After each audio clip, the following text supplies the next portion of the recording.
Court का काम है कि अगर केस सही बनता है और वाकई किसी का जुर्म साबित होता है तो सज़ा और करार वाकई सज़ा, ये तो बहुत नदामत की बात है।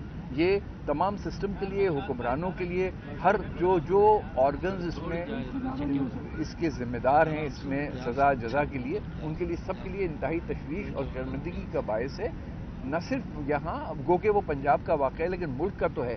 जो जो पंजाब रानीपुर का तो सिंध का है ना, जड़ावाला में जो हुआ है, वो भी इंतहाई तशवीश की बात है। और देखें उनके दुख दर्द में इजाफा हुआ और जो उनको नुकसान हुआ वो कौम को, उनको हम आपने चर्च को आग लगाना बजाते खुद इंतहाई काबिल मजम्मत अमल है। आपने मुल्क की बुनियादों में आग भरने की कोशिश की है। सर ये बताएं, काबीना की मुशावरत के हवाले से बताएं कि क्या काबीना के हवाले से कोई मुशावरत हो चुकी है आपसे? काबिल से वो हमारा 13 अगस्त को जान मोहम्मद महर सखर में शहीद हो गया था साहब जी। उसके सिंध हुकूमत ने एक GIT भी तश्कील की है और एक जो है कमेटी भी जो है वो कायम की है।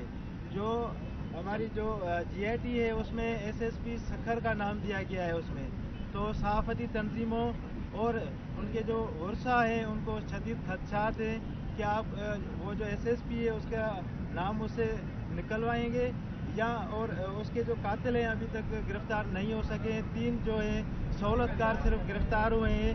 हम निगरान हुकूमत से क्या जो है वो तवक्को रखें, क्या उम्मीद रखें? देखिए, मैं इस केस के सिलसिले में IG साहब से मालूमात हासिल करता हूँ और अगर वाक़तन खदशात की कोई बुनियाद है और तो यकीनन फिर उस ऑफिसर को लेकिन शर्त ये है कि उसके रिप्लेसमेंट का जस्टिफिकेशन हो। बिल्कुल रिप्लेस हो जाएगा, क्यों नहीं होगा? जैसे साहब ये बताइएगा कि लॉ एंड ऑर्डर की सूरत हाल भी काफी खराब हो गई है। लॉ एंड ऑर्डर IG साहब यहाँ पर मौजूद नहीं है। इलेक्शन होंगे, लेकिन इलेक्शन कमीशन ने तो कह दिया पहले हल्का बंदियां होंगी, उन्होंने शेड्यूल भी जारी कर दिया है।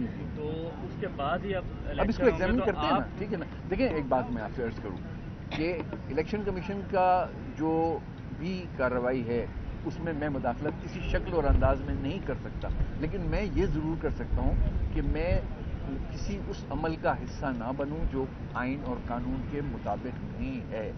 और ये 90 दिन की चीज़, और ये तो फिर हम उसे एग्जामिन करेंगे ना कि कानून और आइन क्या कह रहा है मुख्तलिफ हालात में। अच्छा सर, ये बताइएगा कि जड़ावाला में जो वाकया हुआ है, आप नहीं समझते कि जिस तरह से 9 मई के वाकये में पुलिस हमें इतनी एक्टिव दिखाई दी है, उस वाकये में भी अगर इतनी एक्टिव होती तो शायद ये वाकया ना होता? 9 मई को अगर 9 मई को उन वाकयात में तो पुलिस इतनी एक्टिव नहीं थी जितनी आप फरमा रही हैं, वो तो नहीं, वो बाद में एक्टिव हुई। इसमें भी जड़ावाला में भी मैं समझता हूँ जो इस वक्त वहाँ पे एडमिनिस्ट्रेशन है और जो चीफ मिनिस्टर पंजाब है वो बहुत ही फाल इंसान है, वो हसास इंसान है। और वो कि मेरा इस्तेकाक नहीं है इस पर कमेंट करना, लेकिन क्योंकि आपने सवाल किया, मैंने भी इत्तेफाक से मेंशन कर दिया था, तो मैं तो बहुत पुरुम्मीद हूँ कि उनकी क़यादत में उनके दुख दर्द पे जो है भाई भी रखे जाएंगे और उनको इंसाफ भी फराहम किया जाएगा जनाब मोहसिन नकवी साहब की क़यादत में। सर, इसी सवाल आपसे इतना सा है कि आपने आज ब्रीफिंग भी ली होगी इब्तिदाई, इस वक्त आपके तनाजुर में आपके पास क्या बुनियादी 3 तरजीहात हैं जो इस वक्त मसले हैं जो आपको दरपेश हैं? इलेक्शन कमीशन ऑफ पाकिस्तान ने खत लिखा है। ये तरजीहात पे आप मुझसे इतनी मरतबा सवाल कर चुके हैं, मेरी सर तरजीहात गलत ना हो जाए। इलेक्शन कमीशन ऑफ पाकिस्तान ने खत लिखा है कि तमाम ब्यूरोक्रेसी को रिशफल किया जाए। इस सिलसिले में देखिए, जहाँ जरूरी होगा वहाँ रिशफलिंग करेंगे। ना इलेक्शन कमीशन को ये तवक्को होगी, ना रखनी चाहिए उनको कि हम बिला वजह रिशफलिंग करेंगे। जी, कल भी हमारे UC सेक्रेटरी हैं पीपल्स पार्टी के, सर उनको भी टारगेट किलिंग जी उसका फौरन नोटिस लिया गया है। पुलिस उस पर मुकम्मल तरीके से एक्टिव है और मैंने भी उसकी यकीनन अपने ख्यालात का इजहार किया। बहुत दर्दनाक वाकया था।